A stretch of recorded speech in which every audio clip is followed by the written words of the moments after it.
Pour ce que l'Esprit veut nous donner ce matin, je vais vous inviter à tourner dans la Genèse, chapitre 26. On va lire à partir du verset 1 jusqu'au verset 7 pour introduire le sujet que l'Esprit veut nous donner ce matin.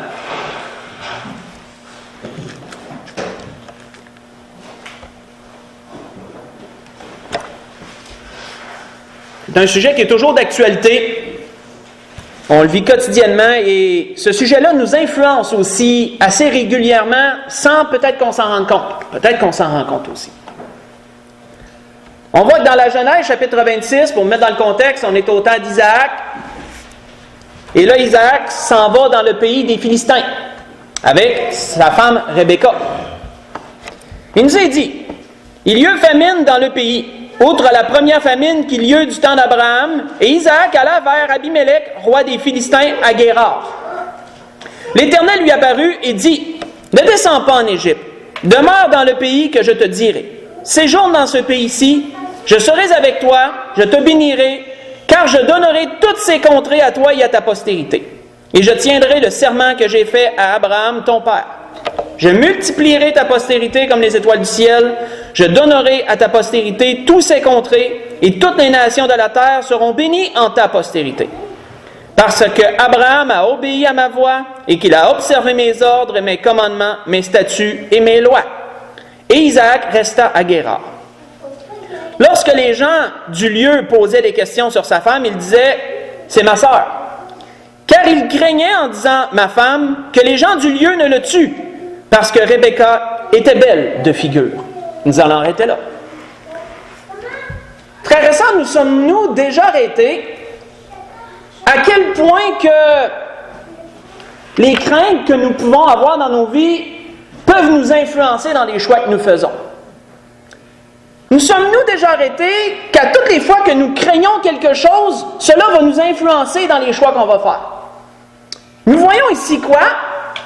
Nous voyons ici Dieu faire des belles promesses, des promesses de vie présente, mais des promesses aussi de vie à venir.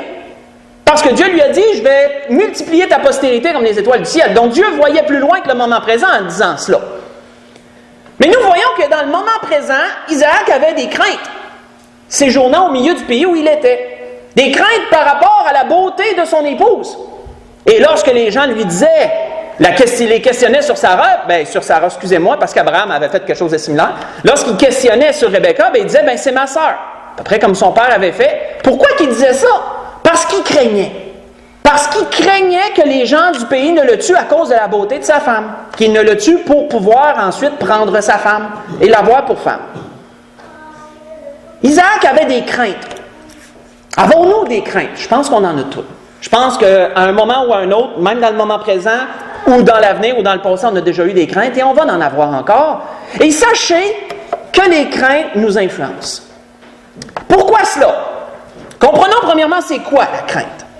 La crainte a plusieurs définitions, mais on va vraiment s'attarder sur la première. Et ensuite, on va aller sur une deuxième. C'est un message que l'Esprit m'a donné, va englober cela. Donc, la crainte, premièrement, c'est quoi? Éprouver de l'inquiétude et de la peur face à quelque chose ou quelqu'un. Quand on a de la crainte, premièrement, c'est quoi? On a peur ou on est inquiet de quelque chose. Je pourrais dire, mettons, que c'est glissant dehors, j'ai la crainte d'avoir un accident. Ça veut dire quoi? J'ai peur et je suis inquiet peut-être d'avoir un accident si, mettons, je m'attarde sur les routes parce qu'ils sont glissantes. Admettons. Donc, premièrement, la crainte, c'est éprouver de l'inquiétude et de la peur. Nous voyons que c'est exactement ce qu'Isaac ressentait. Il avait peur, il était inquiet qu'il lui arrive quelque chose s'il allait dire que Rebecca était sa femme. Donc, il disait, c'est ma sœur, et il fonctionnait comme ça. C'est quoi la crainte, frères et sœurs? C'est le fruit d'une réaction psychologique. La crainte, c'est premièrement entre les deux oreilles. C'est le fruit, premièrement, d'une réaction au niveau psychologique face à ce qu'on voit ou à ce qu'on entend. Ce qu'on voit, ce qu'on entend va produire des craintes.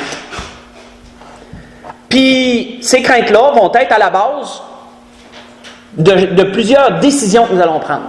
On va prendre plusieurs décisions basées sur les craintes que nous avons, que nous rencontrons au cours de la vie. Pourquoi cela? Qu'est-ce que la crainte fait à l'intérieur de nous? On va s'arrêter là-dessus premièrement pour bien comprendre ça. Tournons dans Job chapitre 3. Continuons cela. Là, on voit un sujet. L'Esprit nous dresse la table. C'est comme dresser une table pour manger. L'Esprit a mis la nappe, les assiettes, les couverts sont mis, on dresse la table. Là, on commence. Qu'est-ce que la crainte produit à l'intérieur de nous pour nous influencer à ce point-là dans les choix qu'on fait? Donc, dans Job, chapitre 3, continuez là.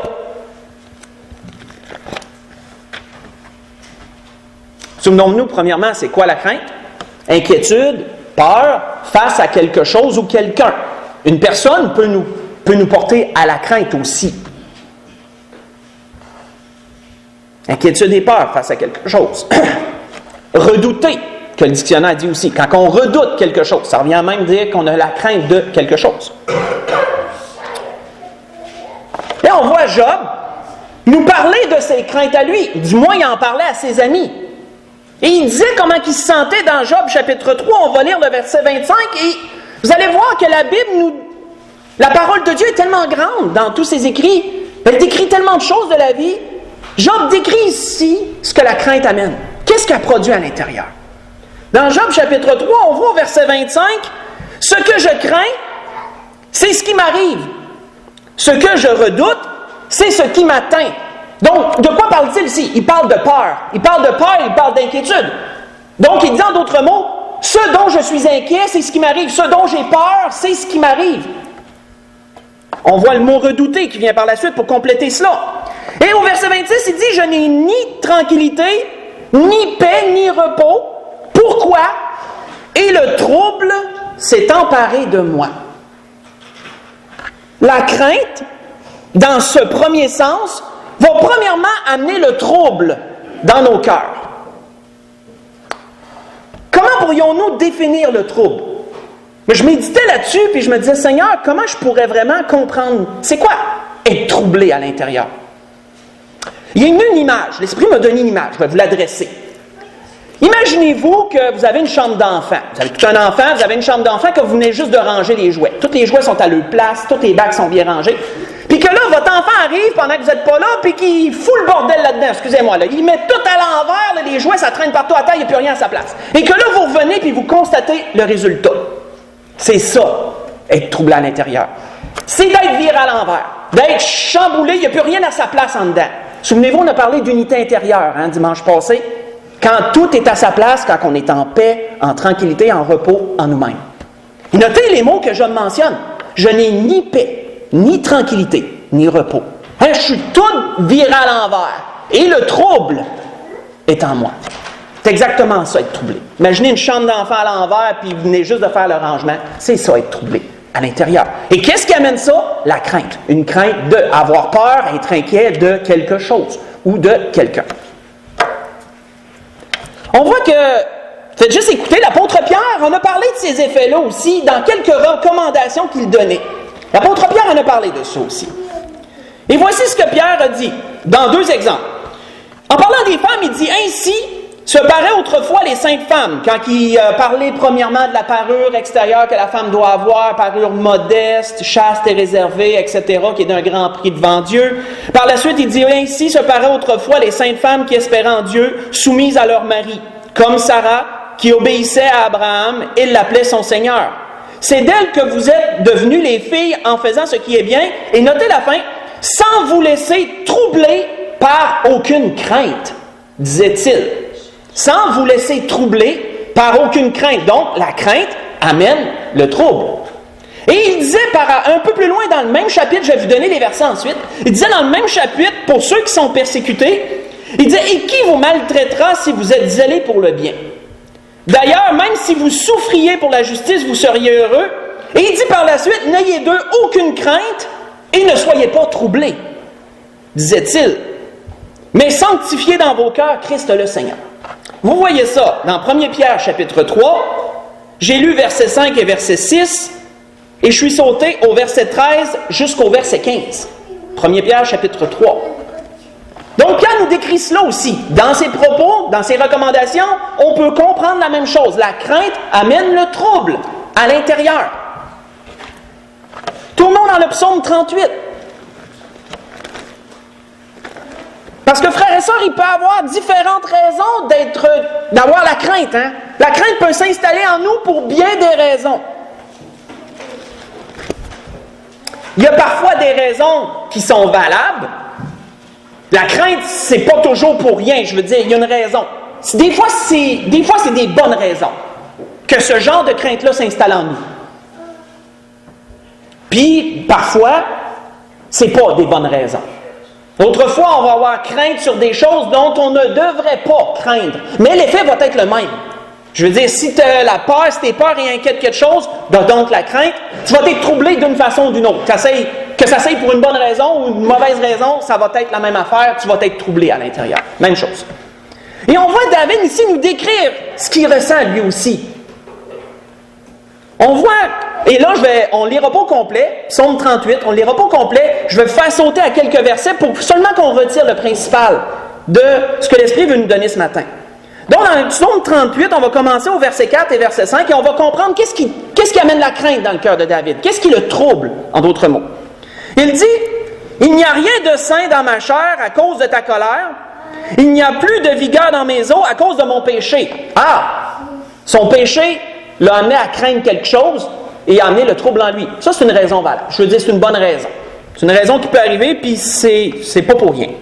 « Car mes iniquités, dit-il au verset 5, s'élèvent au-dessus de ma tête, comme un lourd fardeau, elles sont trop pesantes pour moi. » On sait qu'il parle ici de ce qui est déjà arrivé avec Bathsheba. C'est un psaume de repentance, ce psaume-là. Donc, il nous décrit ce sujet. Sautons au verset 7. Il nous dit, « Je suis courbé, abattu au dernier point. » Là, on commence à rentrer dans son cœur. On commence à rentrer comme il se sent dedans. « Tout le jour, je marche dans la tristesse, car un mal brûlant dévore mes entrailles. » Un trop blanc, ça serre en dedans, c'est dur à supporter. « Il n'y a rien de sain dans ma chair. Je suis sans force, entièrement brisé. Le trouble de mon cœur m'arrache des gémissements. » On comprend un peu mieux. Si on saute au verset 11 par la suite, il nous dit, « Mon cœur est agité, ma force m'abandonne, et la lumière de mes yeux n'est plus même avec moi. » Hein, quand vous regardez les yeux de quelqu'un, puis il y a les yeux brillants, là, une étincelle, là, on peut voir que cette personne-là est en santé, ça va bien, les yeux révèlent beaucoup de choses. Hein.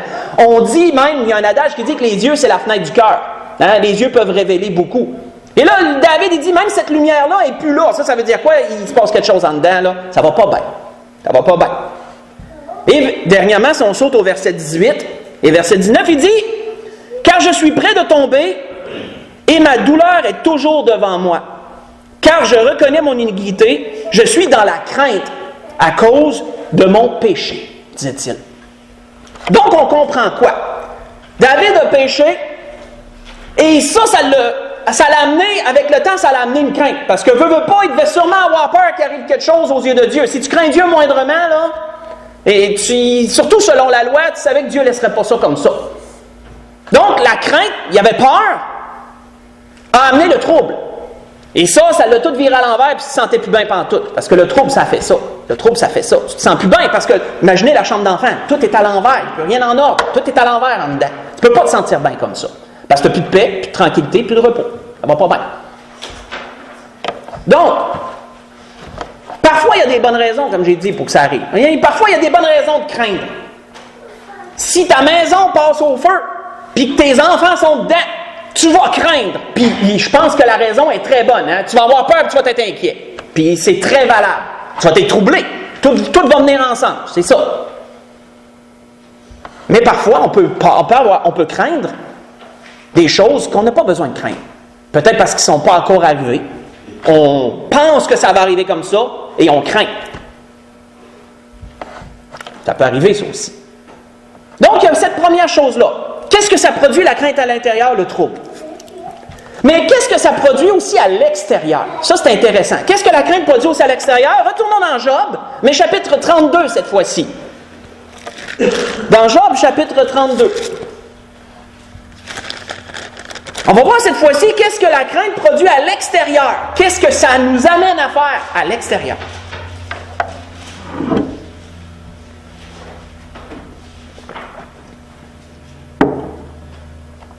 Dans Job, chapitre 32, on va lire à partir du verset 1. Là, on est rendu au point que il n'y a plus personne qui n'a rien à dire. Les trois amis de Job ont vidé le sac, ils ont dit tout ce qu'il y avait à dire. Job a vidé son sac, il n'y a plus rien à dire. Tout le monde n'a plus rien à dire. Sauf un, qui on ne sait pas depuis quand qui est arrivé là, mais il était là depuis un certain temps. Et il a entendu toute la conversation, mais on ne l'a jamais vu, lui, jusque-là. Mais on va comprendre pourquoi il n'a jamais parlé tout ce temps-là. Il nous est dit, ces 3 hommes, dans le chapitre 32, verset 1, ces 3 hommes cessèrent de répondre à Job parce qu'ils se regardaient comme justes. Alors s'enflamma la colère d'Élihu, fils de Barakel, de Buz, de la famille de Ram. Sa colère s'enflamma contre Job parce qu'il se disait juste devant Dieu. Sa colère s'enflamma contre ses 3 amis parce qu'ils ne trouvaient rien à répondre et que néanmoins ils condamnaient Job. Comme ils étaient plus âgés que lui,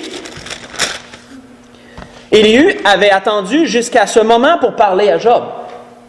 Et même voyant qu'il n'y avait plus rien à répondre dans la bouche de ces 3 hommes, Élihu s'enflamma de colère. Et regardez ce qu'il dit. Élihu, fils de Barakel, de Buz, prit la parole et dit, « Je suis jeune et vous êtes des vieillards. Et c'est pourquoi j'ai craint. C'est pourquoi j'ai craint, j'ai redouté de vous faire connaître mon sentiment. J'ai redouté de vous faire connaître mon sentiment. » Arrêtons là. Ça peut-tu arriver, frères et sœurs, parfois que vous avez peur ou vous êtes inquiet de dire quelque chose pour une raison quelconque, puis vous décidez de vous taire à la place. Vous ne savez pas ce que ça va amener, puis vous choisissez le silence. Vous choisissez le retrait plutôt que d'avoir parlé. On voit que c'est ce que Élihu avait fait ici. Il dit, j'ai craint, j'ai redouté de vous apporter ma parole jusqu'à présent. Ça veut dire quoi? Les personnes-là étaient plus âgées, lui il se disait la sagesse va répondre, l'âge va répondre, la sagesse va répondre. Il n'avait pas rien inquiet, il dit non, moi je reste en retrait puis j'écoute ça. Je vais attendre. Rendu à la fin, il dit ben là, il dit il n'y a plus personne qui n'a rien à dire, là je crains plus, là j'embarque, là c'est moi qui va parler. Qu'est-ce que la crainte produit? À l'intérieur, on le sait, ça l'amène le trouble. Mais à l'extérieur, la crainte produit un blocage. Ça l'amène un frein qui va nous empêcher de faire des choses. Ça va nous freiner, nous arrêter de faire des choses. Pensez-y 2 secondes et vous allez voir que c'est très logique. Combien de fois que vous avez craint quelque chose et vous n'avez rien fait parce que justement vous étiez dans la crainte. Vous avez décidé de rester en retrait à la place, de pas... Soit vous avez craint d'aller en ville, mais vous avez décidé de rester chez vous. Hein? Pourquoi? Peur et inquiet qu'il arrive quelque chose, bloquer, dire non, moi je reste à la maison. La crainte, elle amène ça. Ça amène un blocage, on ne fait plus rien. On reste comme ça. Ce qu'Élihu a fait ici. Il n'a pas parlé, il a resté en retrait à cause de sa crainte. Rester en retrait. La parole nous amène bien des exemples dans ce sens-là. Un que je vais vous nommer. Faites juste écouter. L'apôtre Paul en a parlé aux Galatiens. C'est à propos d'une altercation entre lui et Pierre. Et je crois que vous savez déjà de quoi je vais parler. Mais je vais simplement vous lire 2 versets. Je vais abréger. Mais vous allez voir ce que la crainte a produit. On voit que l'apôtre Paul dit, « Mais lorsque Céphas vint à Antioche, je lui résistai en face, parce qu'il était répréhensible. En effet, avant l'arrivée de quelques personnes de l'entourage de Jacques, autrement dit des Juifs, il mangeait avec les païens, et quand ils furent venus, il s'esquiva et se tint à l'écart par crainte des circoncis. Et avec lui, d'autres Juifs usèrent aussi de dissimulation, en sorte que Barnabas même fut entraîné par leur hypocrisie. Voyez ça dans Galates, chapitre 2, verset 11 au verset 13. Donc, on voit que Pierre, lorsqu'il a vu les Juifs arriver, que lui mangeait parmi les païens, il a eu peur. Et il était inquiet de la réaction que les Juifs auraient en le regardant manger avec des incirconcis. Et qu'est-ce que cette crainte-là l'a amené à faire? Elle l'a amené à se retirer. Pour pas que, par crainte d'avoir des commentaires, des comebacks de cette situation-là, qu'est-ce que sa crainte l'a amené à faire? Sa crainte lui a amené un blocage. Il n'a pas pu continuer à manger avec les païens. Il a été hypocrite puis il s'est retiré quand il a vu les autres arriver. Et qu'est-ce que l'apôtre Paul disait? L'apôtre Paul dit même ça l'a entraîné d'autres Juifs à faire la même chose. Ça l'a entraîné même Barnabas, un homme qui était ferme à user de même hypocrisie. Donc, frères et sœurs, la crainte, c'est intéressant ce que ça produit à l'intérieur. C'est intéressant de le comprendre, mais c'est intéressant aussi de comprendre ce que ça produit à l'extérieur. Que ça nous amène à faire, la crainte. Hein? Ça nous bloque, ça nous freine dans certaines choses. On voit, frères frères et sœurs, que quand on regarde la parole, parfois la crainte est bénéfique. Parfois, c'est bon de craindre puis d'être bloqué de ne pas faire certaines choses. S'il y en a un qui saute en bas, puis que toi, tu as la crainte, c'est bien normal, tu ne voudras pas te faire mal, tu n'iras pas. Ça va te bloquer, tu ne sauteras pas. Puis on peut s'entendre que c'est bien normal. La crainte, c'est pas toujours mauvais. Donc, il y a des bonnes raisons parfois de craindre. Il y a des bonnes raisons d'avoir peur et d'être inquiet. Parfois, c'est pour une bonne chose. Parce que la crainte, ça vient de la chair. C'est psychologique, mais ça vient de la chair, ça vient de l'être animal. Ça vient de nous, ça vient de la chair, ça. Parfois, c'est bien, mais souvent, ça peut être mal. La crainte est souvent pas bonne non plus. Pas toujours bon de craindre. Et la parole de Dieu nous amène, frères et sœurs, bien des sens où Dieu lui-même nous dit dans sa parole de ne pas craindre. Ça, Dieu le dit souvent. De ne pas craindre. On voit des exemples où Dieu disait à Abraham, « Ne crains pas, je suis ton bouclier, disait-il. » Genèse 15, verset 1. Pourquoi? Parce qu'Abraham, il venait d'aller délivrer Lot avec son armée, et là, il savait qu'il avait abattu beaucoup de gens, et peut-être que ça leur a amené du trouble, et Dieu, dès ce moment, Dieu lui a parlé dans la Genèse chapitre 15, verset 1, il lui a dit, « Ne crains pas. N'aie pas peur, ne sois pas inquiet là, de ce qui vient d'arriver, je suis ton bouclier, je vais te protéger, je suis avec toi, en d'autres mots. » Dieu voulait arrêter ça, il voulait étouffer ça dans l'œuf, comme on dit. On n'a pas toujours à craindre. On voit qu'il a été dit à un autre endroit, « Ne crains pas et ne t'effraie pas, car je suis avec toi. » Dieu avait dit ça dans Deutéronome chapitre 1, verset 21. Il avait dit ça pour les pères qui étaient arrivés aux abords de la terre promise, qui ont envoyé les 12 espions et tout ce qui en est survenu. Qu'est-ce qu'il leur avait dit avant qu'ils envoient les espions? « Ne craignez pas, car je suis avec vous. » Mais ils ont quand même murmuré, puis ils ont craint par la suite. On voit que Dieu il a réitéré dans le Deutéronome, chapitre 31, verset 8, la même promesse à la nouvelle génération qui était rendue où leur père était, il y a 40 ans. Ne craignez pas, car je suis avec vous. Vous n'avez pas de raison d'avoir peur et d'être inquiet dans ce qui s'en vient, parce que je suis là. Ni peur, ni inquiétude, vous ne serez pas troublés, vous ne serez pas virés à l'envers en dedans. Et vous ne serez pas bloqués à l'extérieur d'agir. Ça ne vous empêchera pas d'agir si vous ne craignez pas. Mais si vous craignez, ça peut vous abstenir d'agir, parce que c'est ça que ça fait, la crainte. On voit que la même chose avait été dit à Josué. Josué, chapitre 1. La même chose, Dans tous les défis que le peuple a dû rencontrer, que Josué a dû rencontrer, Dieu avait toujours dit la même chose, ne crains pas ce qu'il y a devant toi.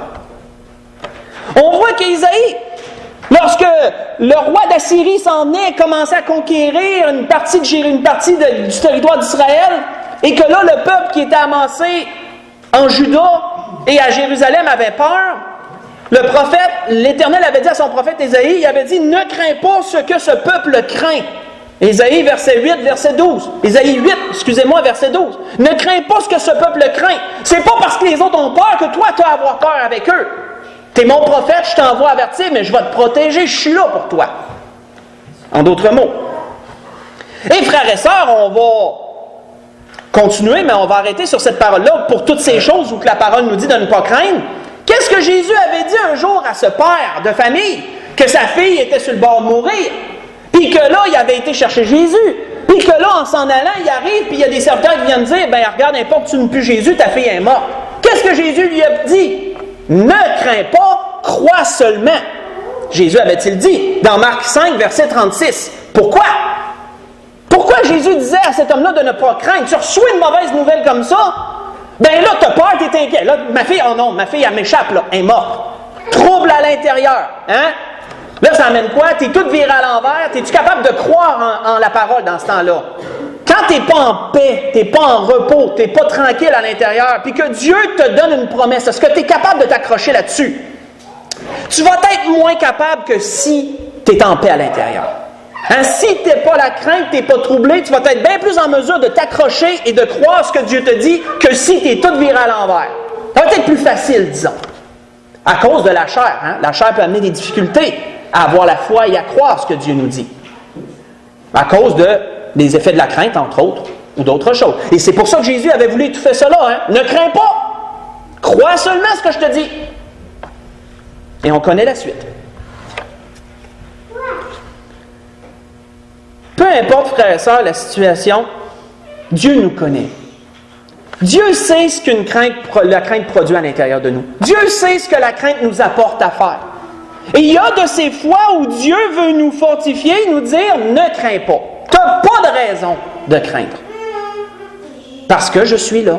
Parce que moi, je suis avec toi. Continuons. Tournons dans 1 Jean, chapitre 4. Et nous verrons ce que Dieu pense de la crainte dans une autre situation. Intéressant, je dirais.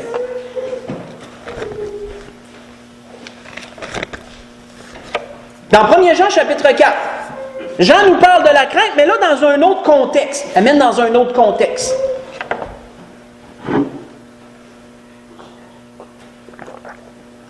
L'amène dans le contexte d'une relation. Il nous est dit dans 1 Jean, chapitre 4, verset 18 et verset 19, il est dit, la crainte n'est pas dans l'amour, mais l'amour parfait bannit la crainte. Hein, c'est quoi bannir quelque chose? C'est carrément de le mettre dehors puis que ça ne revient plus. L'amour parfait bannit la crainte. De quelle crainte on parle? La même qu'on parle depuis tantôt. De l'inquiétude et de la peur face à quelque chose ou à quelqu'un. La crainte n'est pas dans l'amour, mais l'amour parfait bannit la crainte. Car la crainte suppose un châtiment. On comprend que c'est la peur et l'inquiétude. Hein? Si tu as peur et tu es inquiet d'avoir une conséquence, d'avoir un châtiment, bien, on sait de quel genre de crainte on parle. Celui qui craint, car la crainte suppose un châtiment, et celui qui craint n'est pas parfait dans l'amour. Pour nous, nous l'aimons parce qu'il nous a aimés le premier. Arrêtons là, expliquons cela. On voit qu'il dit quoi ici? Dans ce contexte-là, l'apôtre Jean apportait que Dieu n'a jamais voulu que nos relations soient basées sur la crainte de l'autre. Dieu n'a jamais voulu que dans une relation, nous ayons peur et soyons inquiets des réactions de ceux avec qui nous sommes.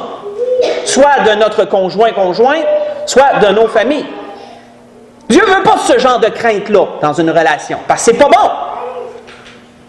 Si tu craindrais constamment la réaction d'un autre, admettons un homme violent, imaginez une femme qui se fait battre, imaginez que l'homme est violent, cette femme-là est dans la crainte, hein? Mais c'est pas une bonne crainte, ça.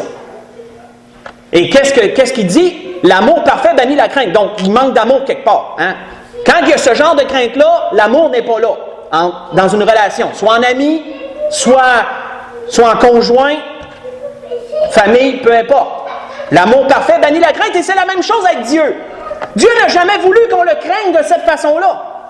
Dieu n'a jamais voulu qu'on ait la crainte de lui dans le sens que tu as peur, tu es inquiet de ce qu'il va te faire. Quand est-ce que l'éclair va me tomber sur la tête parce que j'ai marché de travers, mettons? C'est pas cette crainte-là que Dieu a. Parce que l'amour parfait bannit la crainte. Et c'est pour ça qu'il est dit que Dieu nous a aimés le premier. On l'aime, mais lui nous a aimés le premier. Donc, il ne devrait pas y avoir de crainte dans notre relation avec Dieu, dans ce sens. Il ne devrait pas avoir peur et être inquiet de lui, de ses réactions, autrement dit. Parce que si c'est comme ça, c'est pas l'amour parfait qui est dans votre relation. Soit avec Dieu, soit avec une autre personne. C'est ce que Jean apporte ici. Jean établissait une base ici. Et l'apôtre Paul y avait touché à cette base-là. Lorsqu'il avait parlé aux Romains, il avait dit ceci: « Et vous n'avez point reçu un esprit de servitude pour être encore dans la crainte. Mais vous avez reçu un esprit d'adoption, par lequel nous crions « Abba, Père ». Et l'Esprit rend lui-même témoignage à notre esprit que nous sommes enfants de Dieu. S'y disait-il dans Romains chapitre 8, verset 15 au verset 16. Donc, on a légèrement un autre contexte de ce qu'on parle depuis le début, mais toujours le même type de crainte, si vous avez remarqué. Hein? Toujours cette inquiétude et cette peur qui amène le trouble à l'intérieur. On a parlé qu'on ne devrait pas craindre certaines choses. Hein? C'est normal de craindre parfois c'est bon, mais souvent c'est pas bon. Et Dieu nous demande de ne pas craindre. Là, on se transporte dans un autre contexte avec le même type de crainte, où il est dit que la crainte ne devrait pas se trouver dans les relations. Parce que l'amour parfait bannit la crainte. Il n'y a aucunement raison de craindre quand on aime. Parce que l'autre, on n'aura pas peur de sa réaction. S'il est dans l'amour, il ne nous fera pas de mal. Et c'est ainsi de même pour nous envers l'autre. Donc, l'amour parfait bannit la crainte. Aucunement raison d'avoir peur. Et c'est la même chose avec Dieu. Une relation avec Dieu, comme elle devrait être, aucunement peur et être inquiet de ce qu'il va nous faire. Pas dans ce sens-là. Parce que l'amour parfait de Dieu, Dieu est un Père. Et c'est là qu'il nous est dit qu'on n'a pas reçu un esprit de servitude pour être encore dans la crainte. Mais on a un esprit d'adoption. Dieu est un Abba. Il est notre papa. Il est un Père personnel pour chacun de nous.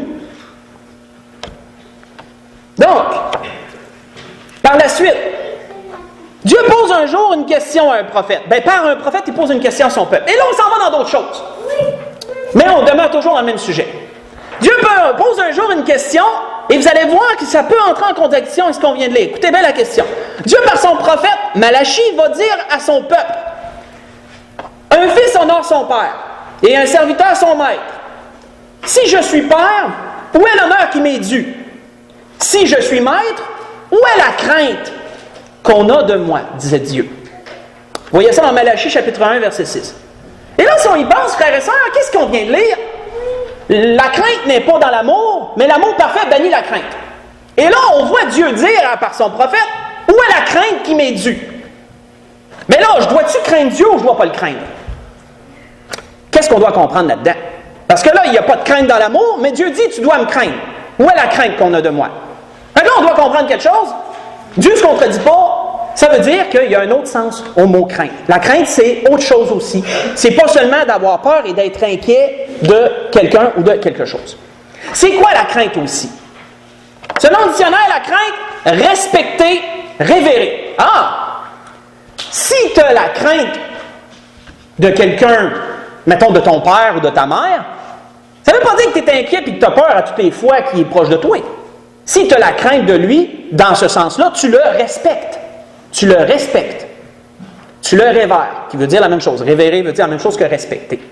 Tu as un certain honneur. Tu as un certain honneur envers cette personne-là. Ça aussi, c'est craindre. Et c'est dans ce sens-là que Dieu disait ça à son peuple. Où est la crainte qu'on a de moi?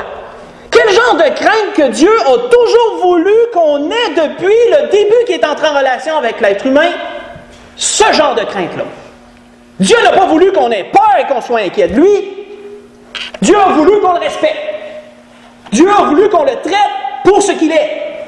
Dieu, le Père, suprême, autorité, suprématie, etc.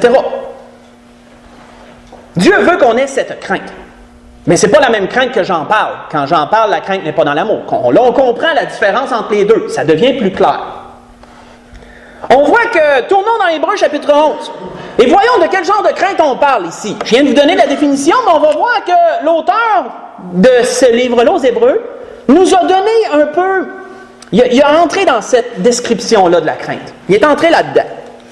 En parlant d'un des hommes, on sait qu'Hébreux 11, on sait que c'est les héros de la foi. On sait que ça parle de foi d'un bout à l'autre de ce chapitre-là.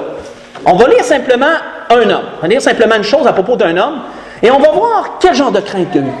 Et ça va entrer assez bien avec cette deuxième définition-là de la crainte.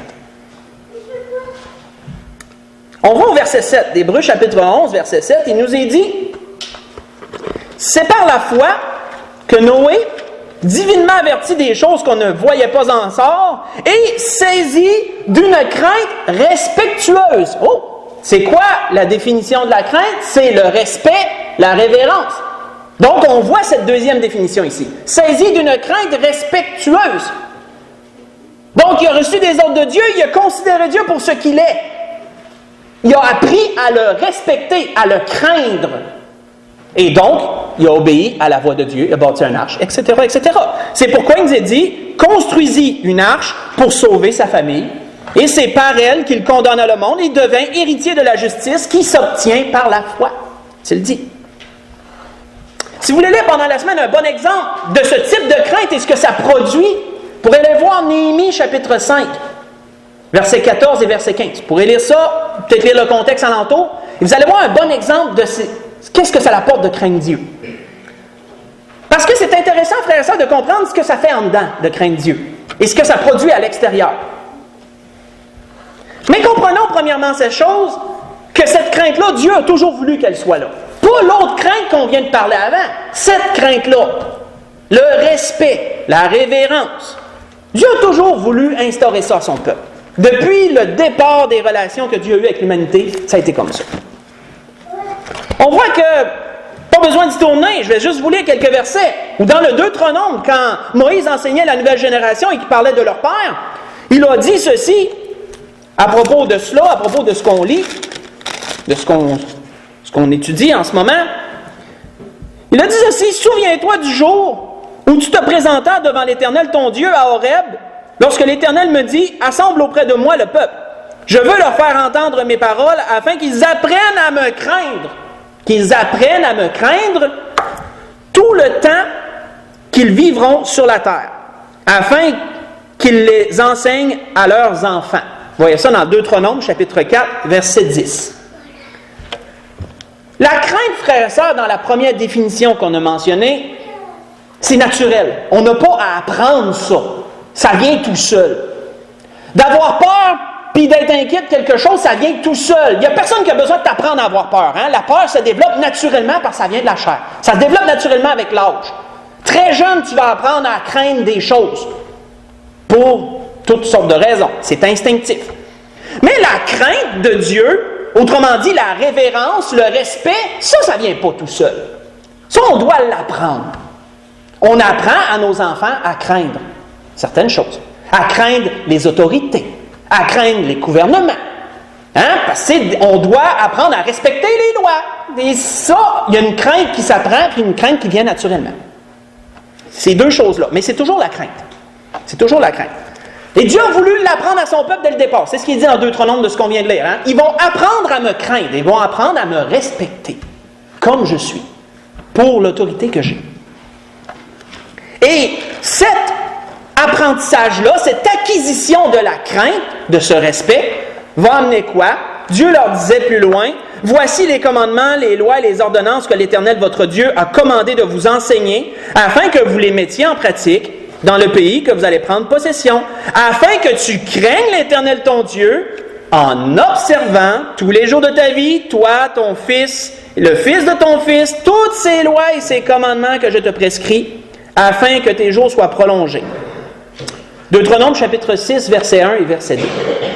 Donc, l'acquisition de la crainte, de respect, nous amène à l'obéissance. C'est toute une suite logique. Et dans les Écritures, cette crainte-là n'est pas condamnée. C'est pas la crainte où Dieu dit « ne crains pas ». Cette crainte-là est toujours approuvée dans les Écritures. Elle est enseignée d'un bout à l'autre. Et elle apporte plein de bienfaits dans la vie. Autant que le premier type de crainte peut être nuisible pour nous, autant que cette crainte-là est encouragée et au contraire, elle n'a que des bons effets dans nos vies. N'a aucun effet négatif pour nous. On voit que Job disait, Éliphaz plutôt disait à Job que cette crainte est un soutien pour la personne. Dans Job 4, verset 6, elle est un soutien parce qu'elle l'amène dans l'intégrité. Intégrité, c'est quoi? C'est l'obéissance des lois. Quand tu es intègre, tu es une personne droite. Et qu'est-ce qui t'amène à être droit? C'est la crainte de Dieu, le respect, la révérence envers Dieu. Ça t'amène à être droit. Cette crainte nous permet d'échapper à tout, disait Salomon dans l'Ecclésiaste chapitre 7, verset 18. C'est intéressant. Elle nous amène à échapper à tout, ça veut dire quoi? Ça veut dire que cette crainte de Dieu va t'amener à va te freiner, parce que cette crainte, frères et sœurs, elle a des effets spéciaux. C'est vrai, j'en ai pas parlé. Qu'est-ce que cette crainte produit en dedans de nous? Qu'est-ce que le respect et la révérence produisent en dedans de nous? Ça produit une humilité qui mène à l'obéissance. Qu'est-ce que ça fait à l'extérieur? La même chose que l'autre crainte. Ça va vous freiner. Ça va vous bloquer sur certaines choses. Le respect peut vous bloquer de faire certaines choses. Le respect des lois va vous abstenir d'aller contre les lois si vous craignez l'autorité. Hein? Si vous ne la craignez pas, ben, vous allez à l'encontre des lois. Donc, frère et sœurs, c'est intéressant. Cette crainte nous retient de tout, disait Salomon. Hein? Elle peut t'empêcher de faire bien des gaffes, cette crainte-là. On voit que cette crainte-là, c'est le commencement de la sagesse, selon David. C'est le commencement de la science, selon Salomon. Elle augmente les jours de la vie, toujours selon Salomon. Cette crainte-là est une source de vie, selon Salomon. Et cette crainte-là mène à la vie éternelle, selon Salomon, toujours. Donc, on voit, frères et sœurs, c'est intéressant. Il y a un type de crainte qui peut être néfaste, mais l'autre type de crainte est très bénéfique. Mais puis pourtant, on parle toujours de la crainte. Fait que c'est intéressant. Deux types de craintes qui n'ont pas le même effet à l'intérieur, mais qui ont le même effet à l'extérieur. La crainte, qui est la peur et l'inquiétude, produit le trouble. Et ça bouleverse, puis c'est pas toujours bon. C'est rarement bon. Ça amène plein d'effets négatifs. Et ça t'amène des blocages. La crainte, qui est le respect, va produire l'humilité à l'intérieur. Donc, voyez-vous, c'est pas la même chose pantoute. Ça vire pas à l'envers, le respect, là. La crainte respectueuse ne vire pas à l'envers quelqu'un. Ça produit l'humilité. Elle mène à l'obéissance. Mais à l'extérieur, ça fait la même chose. Ça va vous arrêter, ça va vous freiner de faire certaines choses. On voit que l'apôtre Paul disait d'ailleurs aux Corinthiens, et ça, c'est avant qu'on conclue, ce que l'Esprit a voulu nous donner ce matin, sur ça. Juste, pas besoin de se tourner, faites juste écouter. C'est une chose, oui, allez-y, oui. 2 Corinthiens 7, allons-y, oui, avant de conclure. 2 Corinthiens 7, verset 1.